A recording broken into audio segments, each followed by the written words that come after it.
Okay, good morning बच्चों। आज बेटा हम आपको प्रैक्टिस पेपर बताएंगे और 11th का प्रैक्टिस पेपर है। ठीक है, आप सभी इस पेपर को ध्यानपूर्वक सुनेंगे और पढ़ेंगे। इसमें से सबसे पहले बेटा हम जनरल इंस्ट्रक्शंस के बारे में बात कर लेते हैं। तो ये जो आपका सेट है प्रैक्टिस पेपर, इसमें 55 क्वेश्चंस हैं और सभी क्वेश्चंस जो हैं सेम ही उनकी मार्किंग है। ठीक है, और सारे क्वेश्चंस जो होंगे आपकी जो इनकी मार्किंग होगी वो 0.77 अंक की होगी। इस पेपर को बेटा 3 भागों में बांटा गया है, क ख ग में। ठीक है, एक पहले वाले भाग में 25 क्वेश्चंस हैं जिसमें से आपको 20 आपको अटैम्प्ट करने हैं और 5 उसमें से आप छोड़ देंगे। वैसे ही सेकंड ख में 24 क्वेश्चंस हैं, आपको 20 अटेंड करने हैं, 4 उसमें से आपको छोड़ने हैं।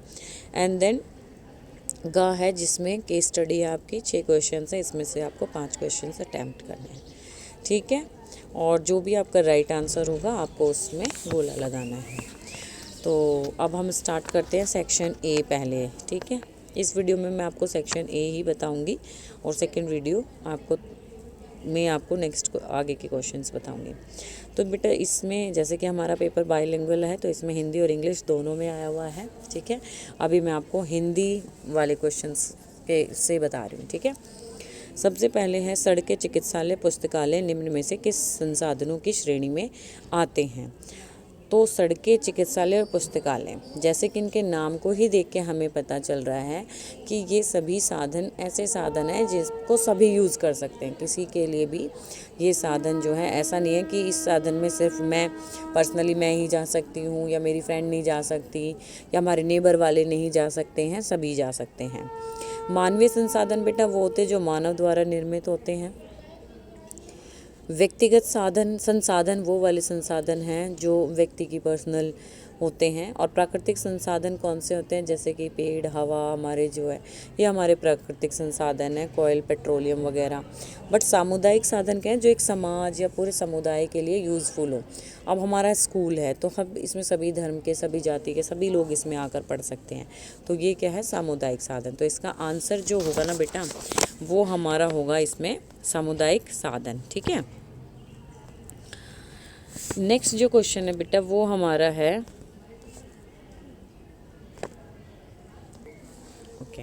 हमारा जो बेटा फर्स्ट वाले का आंसर है वो हमारा है सामुदायिक साधन, इसका हमारा आंसर है। नाउ सेकंड क्वेश्चन जो है सेकंड क्वेश्चन हमारा है निम्न में से कौन सा कथन गृह विज्ञान शिक्षा के संदर्भ में गलत है। तो हमें अपने होम साइंस के एजुकेशन के उसमें कौन सी चीज़ें जो हैं गलत हैं वो बताना है। तो जैसे कि सबसे पहले लिखा है विद्यार्थियों को एक सतर्क एवं जागरूक उपभोक्ता बनने में मदद मिलती है। सेकंड है बेटा विद्यार्थियों को अच्छे रहन सहन व पोषण संबंधी ज्ञानवर्धन होता है। थर्ड यानी कि ग है विद्यार्थियों में स्वास्थ्य संबंधी अच्छी आदतों का विकास होता है। और घ है उच्चतर माध्यमिक स्तर पर यह केवल लड़कियों के लिए ही होता है। तो हमें क्या बताना है, सिर्फ गलत आंसर बताना है इसमें से। तो इसमें गलत आंसर है बेटा, जैसे कि इस सबसे पहले तो ठीक है, ये हमें एक जागरूक उपभोक्ता बनाता है, बिल्कुल सही है ये। दूसरा है विद्यार्थियों का अच्छा रहन सहन और पोषण संबंधी, बिल्कुल न्यूट्रिशन में हम पढ़ते हैं कि हमें ज्ञान भी देता है, ये पढ़ाता है हमें, उसके बारे में भी पोषण संबंधी जानकारी भी देता है। उसके बाद विद्यार्थियों में स्वास्थ्य संबंधी आदतों का भी, स्वास्थ्य संबंधी आदतें भी बताता है कि किस तरह से हमें खाने को परोसना चाहिए और जब कोई बीमार हो तो उसको किस खाना बनाना चाहिए या नहीं बनाना चाहिए। ठीक है, और जो फोर्थ वन है उच्चतर माध्यमिक स्तर पर केवल लड़कियों के लिए ही होता है, ऐसा नहीं है बेटा कि ये होम साइंस जो है लड़के भी पढ़ सकते हैं। तो इसका आंसर अपना क्या है, घ। ठीक है बेटा, नेक्स्ट क्वेश्चन है थर्ड क्वेश्चन जो है हमारा वो है वह विशेषताएं जो किसी व्यक्ति को अन्य व्यक्ति से भिन्न बनाती हैं क्या कहलाती हैं। तो पहला ऑप्शन है व्यक्तिगत पहचान, दूसरा है सामाजिक पहचान, शारीरिक पहचान और संवेगात्मक पहचान।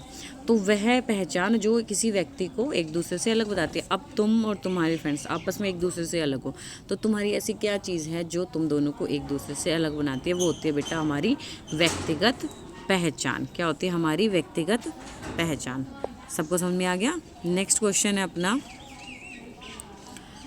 औद्योगिक स्तर पर कपड़े पर की जाने वाली प्रिंटिंग का नाम बताना है, यानी कि इंडस्ट्रियल स्केल पे हमारी किस प्रकार की प्रिंटिंग जो है हमारे कपड़ों पर की जाती है बेटा, ये हमें इसका आंसर बताना है। तो जैसे पहले लिखा है स्टेंसिल। स्टेंसिल्स क्या होती हैं, जैसे वो लकड़ी के बड़े बड़े स्टेंसिल्स बने होते हैं, आप लोगों ने ABCD वाले स्टेंसिल्स भी देखे हैं, ऐसे ही डिज़ाइन के भी स्टेंसिल्स बने होते हैं। एक तो वो हो गया, दूसरा है ब्लॉक, जो लकड़ी के टुकड़े होते हैं उन पे डिज़ाइन की छपाई की जाती है, जिसपे वो मेहंदी के लिए भी यूज़ करते हैं लोग उसे, वो है। और स्क्रीन होती है, एक स्क्रीन पूरे उस पर स्क्रीन लेकर उसमें हम प्रिंटिंग करते हैं। और रोलर प्रिंटिंग होती है, जो मशीनों के अंदर से उसमें से कपड़े को गुजारा जाता है और जो रोलर पे डिज़ाइन बना होता है वो उस कपड़े पे प्रिंट होकर आ जाता है। तो इसमें से जो सबसे आसान है और जो जल्दी की जाएगी है तो सारी प्रिंटिंग, लेकिन सबसे आसान और जल्दी होने वाली जो प्रिंटिंग है जो औद्योगिक स्तर पर की जाती है, क्योंकि ब्लॉक तो हम हाथ से भी कर सकते हैं, स्टेंसिल भी हाथ से हो सकते हैं, स्क्रीन भी, तो रोलर प्रिंटिंग इसका आंसर होगा बेटा। इसका आंसर है अपना रोलर प्रिंटिंग, ठीक है, घ हमारा इसका आंसर है। नेक्स्ट है विवृत कार्य वाला कपड़ा जिसमें सूत के जाल से बनाए गए सूक्ष्म डिज़ाइन होते हैं, क्या कहलाता है। विवृत यानी कि ओपन वर्क फैब्रिक कैसा होता है, ठीक है, इन विच इसमें लिखा हुआ है जिसमें सूत के जाल जैसे सूक्ष्म डिज़ाइन, जिसमें छोटे छोटे डिज़ाइन बनाए जाते हैं इसमें जाल की तरह, तो वो क्या कहलाता है। हम नेट्स कहलाता है, ब्रेडिंग कहलाता है, लेस कहलाते हैं, या बुने हुए कपड़े कहलाते हैं। तो बेटा जो हमारी ऐसी चीज़ें होती हैं जो जिसमें जाल बना होता है, जिसमें छोटे छोटे डिज़ाइन होते हैं, वो हमारी लेस होती हैं, ठीक है। तो इसका आंसर जो होगा बेटा वो होगा हमारा लेस, ठीक है। नेक्स्ट क्वेश्चन है बेटा अपना इसमें नेक्स्ट क्वेश्चन है अपना 6th क्वेश्चन, गृह विज्ञान विषय के अंतर्गत निम्न में से कौन सा करियर का विकल्प नहीं है। डाइटिशियन नहीं है, ब्यूटिशियन नहीं है, आंतरिक सज्जाकार नहीं है, फैशन डिज़ाइनर नहीं है, बताओ कौन सा नहीं है। बेटा हम फैशन डिज़ाइनर का भी बन सकते हैं, टेक्सटाइल में जाकर, मतलब जो हमारे सब्जेक्ट है उसके 5 जो हैं बड़ी बड़ी क्या है ब्रांचेस हैं, पता है तुम्हें, तो उसमें हम फैशन डिज़ाइनिंग का कोर्स भी कर सकते हैं, आंतरिक सज्जाकार भी हम बन सकते हैं, और डाइटिशियन का कोर्स भी हम इसमें कर सकते हैं। तो अब इसमें क्या नहीं करना, ब्यूटिशियन जो है हमारे इसमें होम साइंस के सिलेबस में नहीं आता है। तो इसका आंसर क्या हो गया बेटा, बी हो गया इसका आंसर, ठीक है, बी। ओके, नेक्स्ट क्वेश्चन बेटा, नेक्स्ट क्वेश्चन है अपना बेटा इसमें निम्न में से कौन सा प्रबंधन प्रक्रिया का पहलू नहीं है, यानी कि इसका जो है प्रोसेस का स्टेप नहीं है। कौन सा नहीं है, जैसे कि इसमें दिया नियोजन, आयोजन, विनियमितता और नियंत्रण। बेटा मैंने आपको ये बताया ही था कि प्रबंधन यानी कि जब हम मैनेजमेंट करते हैं, प्लानिंग करते हैं या मैनेजमेंट किसी भी चीज़ का करते हैं, ठीक है, तो उसमें हम सभी स्टेप्स को लेकर चलते हैं। तो इसमें हमें बताना है कि कौन सा नहीं है, नियोजन, आयोजन, विनियमितता और नियंत्रण।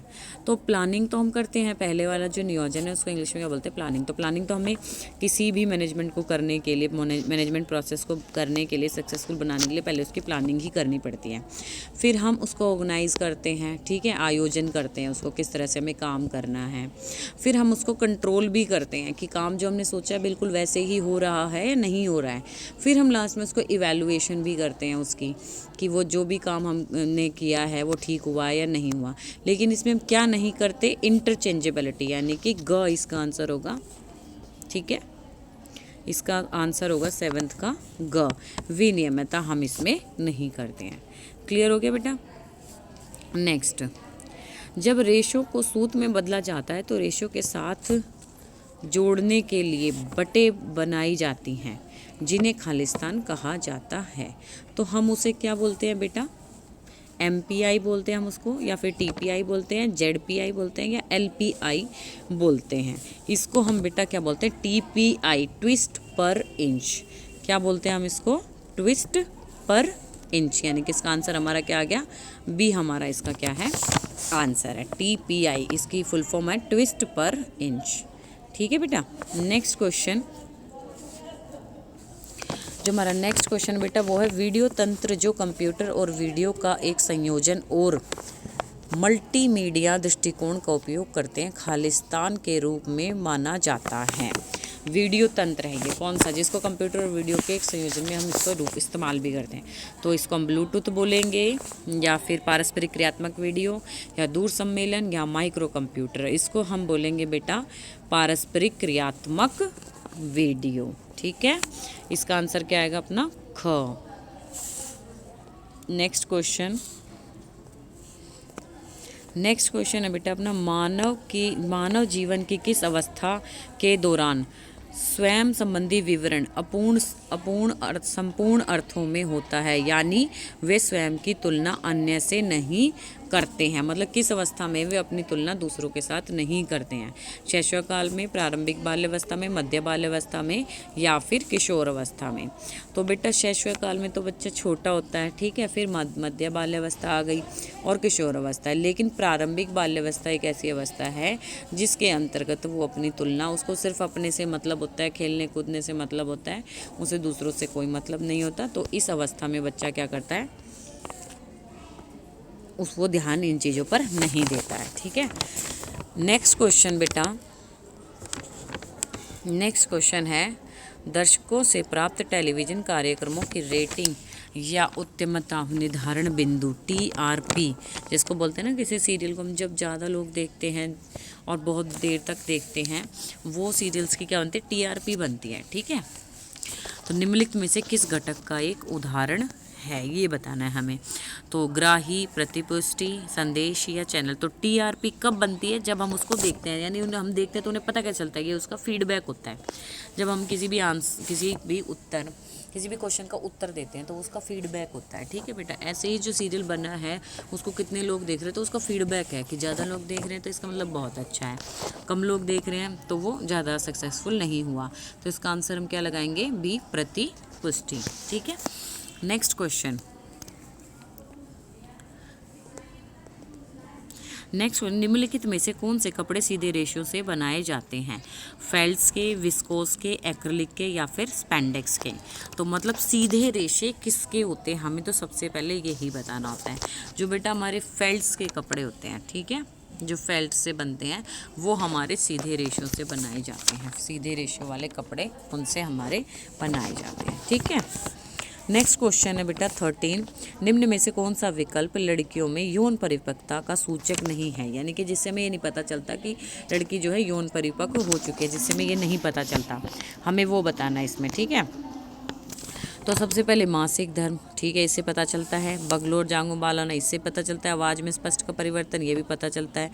अधिकतम वृद्धि की आयु 13 वाला, इसमें अधिकतम वृद्धि की आयु, ठीक है, एज ऑफ मैक्सिमम ग्रोथ, इसने एज का भी, इससे भी पता चलता है बेटा, ग्रोथ से भी पता चलता है।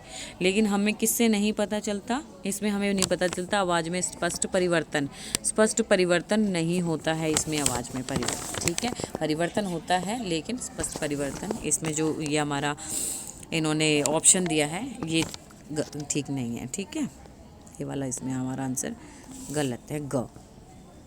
नेक्स्ट क्वेश्चन है बेटा, जीवन की किस अवस्था में अमूर्त रूप से सोचने की क्षमता का विकास होता है, जिसमें हम एब्स्ट्रैक्ट थिंकिंग रखते हैं अपनी, ठीक है, हम सोच सकते हैं कि इसका क्या कारण हो सकता है, अगर ऐसे हुआ है तो इसके पीछे क्या क्या रीज़न हो सकते हैं। तो वो किस उसमें होता है, शैशवकाल में, बाल्यावस्था में, किशोर अवस्था में, या फिर प्रौढ़ावस्था में?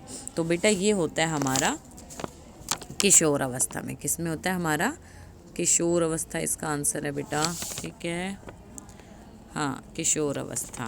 ओके, नेक्स्ट क्वेश्चन बेटा, समय अनुसार कार्य को देखने का साधन क्या कहलाता है? समय अनुसार अगर हम कार्य को देखते हैं तो वो साधन क्या कहलाता है? चरम भार अवधि, कार्य वक्र, विश्राम अंतराल की अवधि, या कार्य सरलीकरण?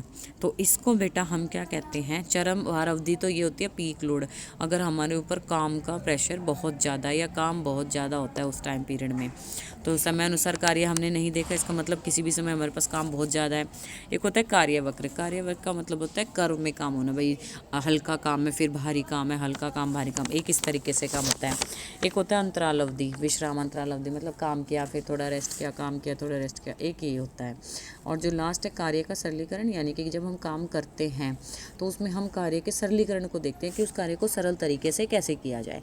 लेकिन जैसे कि ऊपर क्वेश्चन ये पूछ रहे, समय अनुसार कार्य को देखना का साधन क्या कहलाता है? साधन कहलाता है बेटा, इसका आंसर आएगा अपना कार्य वक्र इसका आंसर है। ठीक है, नेक्स्ट क्वेश्चन, उत्प्रेरण रुचि किस प्रकार के संसाधन का उदाहरण है? उत्प्रेरण का मतलब इंग्लिश में होता है मोटिवेशन या फिर इंटरेस्ट।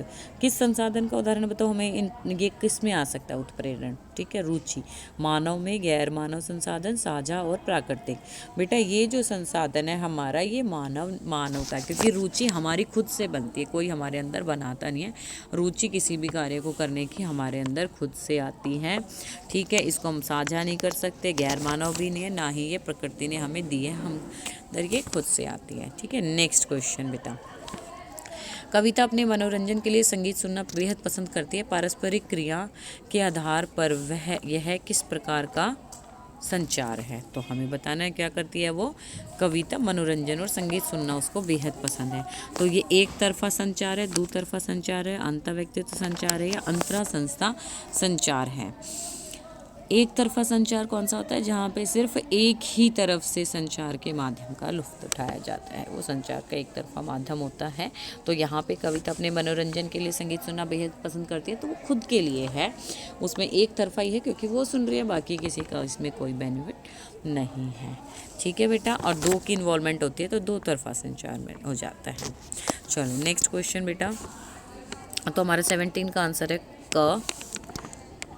नाउ नेक्स्ट क्वेश्चन, क्रियान्वयन। क्रियान्वयन का क्या अर्थ है? क्रियान्वयन का मतलब होता है किसी भी कार्य को करना, क्रिया में लाना हमारा क्रियान्वयन कहलाता है, ये उसका अर्थ है। तो इस चारों ऑप्शन में किसका अर्थ वो है? संसाधनों को एकत्रित करना, योजना को क्रियाशील बनाना, कार्य का विभाजन और नियंत्रण। अब जैसे कि आप खुद ही समझ रहे होगे, मैंने बोला क्रियान्वयन मतलब किसी भी कार्य को कार्य रूप में लाना, तो जैसे कि हमारा ख ऑप्शन है वो यही बता रहा है, योजना को क्रियाशील बनाना, यानी कि जो भी हमने योजना बनाई है उसको क्रिया में लाना क्या कहलाता है? हमारा क्रियान्वयन कहलाता है।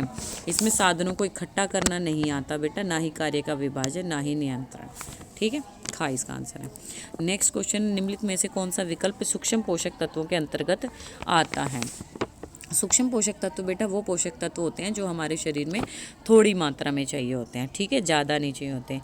तो इनमें से कौन सा? देखो, कार्बोहाइड्रेट और जो प्रोटीन और वसा, ये तीनों जो हैं हमारे शरीर में बड़े पैमाने पे चाहिए होती है। ठीक है, उसको हम वृहद पोषक तत्व कहते हैं। बट इनके अलावा जो भी हैं वो कौन से? हमारे सूक्ष्म पोषक तत्व होते हैं। पर यहाँ देखो पहला वाला जो ऑप्शन है उसमें लिखा है कार्बोहाइड्रेट और वसा, सॉरी कार्बोहाइड्रेट और प्रोटीन, तो ये दोनों तो हमारे वृहद पोषक तत्व, तो ये आंसर हमारा नहीं हो सकता। ठीक है, फिर लिखा है प्रोटीन और वसा, तो ये भी हमारे वृहद पोषक तत्व है, ये भी नहीं आ सकता। फिर लिखा है वसा और खनिज लवण, पर इसमें वसा आ गया है तो इसलिए ये भी नहीं हो सकता। नाउ जो फोर्थ वन है वो कहता है विटामिन खनिज लवण, तो ये हमारे सूक्ष्म पोषक तत्व हैं। ठीक है, तो इसका आंसर क्या है? हमारा घ। ओके, नेक्स्ट क्वेश्चन है, व्यक्ति अपने जीवन की किस अवस्था के दौरान पहचान के संकट की भावना को महसूस करता है? यानी आइडेंटिटी क्राइसिस उसको होता है, किस उसमें एज में? शैशवकाल में, प्रारंभिक बाल्यावस्था में, किशोर अवस्था में या फिर मध्य बाल्यावस्था में? बेटा ये चीज़ जो होती है ये किशोर अवस्था के अंतर्गत आती है। बच्चा पहले अपनी पहचान बनाने की इतना नहीं सोचता जितना उसको किशोर अवस्था में आकर ये होता है कि मेरी पहचान जो है खुद से हो। तो किशोर अवस्था में बच्चे के अंदर जो है आइडेंटिटी क्राइसिस की भावना आने लग जाती है, वो अपने आप को महसूस करता है कि मेरी खुद की भी कोई पहचान होनी चाहिए। नेक्स्ट क्वेश्चन बेटा, निम्न में से आधुनिक संचार का कौन सा माध्यम है? आधुनिक यानी मॉडर्न कम्युनिकेशन। तो कठपुतली तो बेटा बहुत पुराना है, सबसे पुराना है। पोस्टर भी, मोबाइल फ़ोन और पत्र पत्रिका, तो सबसे पुराना जो अब नया चल रहा है वो क्या है? Mobile phone. इसका आंसर आप बिल्कुल आराम से दे सकते हैं। ठीक है, नेक्स्ट क्वेश्चन, प्रभावी समय प्रबंधन के लिए सबसे महत्वपूर्ण सुझाव कौन सा है? प्रभावी समय यानी इफ़ेक्टिव टाइम ऑफ मैनेजमेंट। तो सबसे पहले कौन सा सुझाव हम देंगे? एक विस्तृत योजना बनाएंगे, मतलब बहुत बड़ी, या फिर फुर्सत के समय के लिए प्रावधान नहीं रखेंगे, या किए जाने योग्य कार्यों की सूची बनाएंगे कि कौन कौन सा कार्य करना चाहिए, या फिर पहले वैकल्पिक गतिविधियों को पूरा करेंगे। तो इनमें से हमें कौन सा आंसर हो सकता है इसका? हमारा इसका आंसर है बेटा ग। ठीक है, इसका आंसर हमारा क्या है? तीसरा ग, किए जाने योग्य कार्यों की सूची बनाएंगे। यानी कि कोई भी इफ़ेक्टिव मैनेजमेंट कब होगा? जब हमें लगता है कि कोई भी हम कार्य कर रहे हैं या कोई भी हम किसी प्रकार का इवेंट ऑर्गेनाइज कर रहे हैं, तो सबसे पहले हम देखेंगे उनमें कौन कौन से कार्य किए गए, उनकी सूची हम बनाएंगे। ठीक है। नेक्स्ट क्वेश्चन,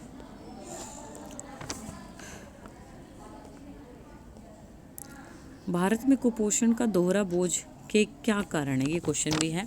कुपोषण के दोहरे बोझ के क्या कारण है? अल्प पोषण और अंधापन। अल्प पोषण का मतलब होता है थोड़ा पोषण देना। अति पोषण और बौनापन, अल्प पोषण और अति पोषण, प्रोटीन ऊर्जा, कुपोषण। बेटा इन चारों में से इसका आंसर है अपना ग, अल्प पोषण और अति पोषण। अल्प पोषण हो गया कि या तो थोड़ा ही खिला देते हैं, ठीक है, या फिर उनको बहुत ज़्यादा खिला देते हैं, यानी कि अंडर न्यूट्रिशन। कई बच्चे तो ऐसे होते हैं जो बहुत थोड़ा खाते हैं जिसकी वजह से उसमें न्यूट्रिशन की कमी हो जाती है। और कई क्या होते हैं, किसी चीज़ में जैसे कि कोई न्यूट्रिशन किसी चीज़ से ज़्यादा ले रहे होते हैं, तो उसी चीज़ को बार बार खाना, तो वो ओवर न्यूट्रिशन हो जाता है, जिसकी वजह से भी वो कुपोषण का शिकार हो जाता है, जिसको हम दोहरा कुपोषण का बोझ भी कह सकते हैं। नेक्स्ट क्वेश्चन है, जैम अचार बनाना या जड़ी बूटियाँ उगाना एक खालिस्तान गतिविधि होगी। कौन सी होगी?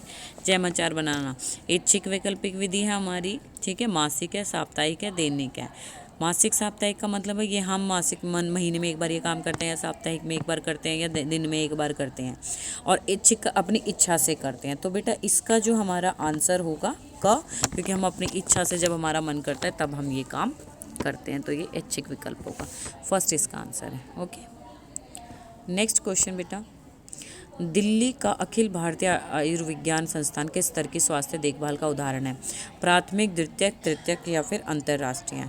तो बेटा इसका आंसर जो है अपना ग है, तृतीयक, ठीक है। आप इसका आंसर ग लगा लेंगे। ओके, और बेटा इस वीडियो में मैं आपको फर्स्ट पार्ट ही भेज रही हूँ, ठीक है। अब मैं आपको नेक्स्ट वीडियो थोड़ी देर में अभी अपलोड करती हूँ। आप तब तक के 25 क्वेश्चंस जो हैं पढ़ लेंगे बिल्कुल ज़रूर। ओके।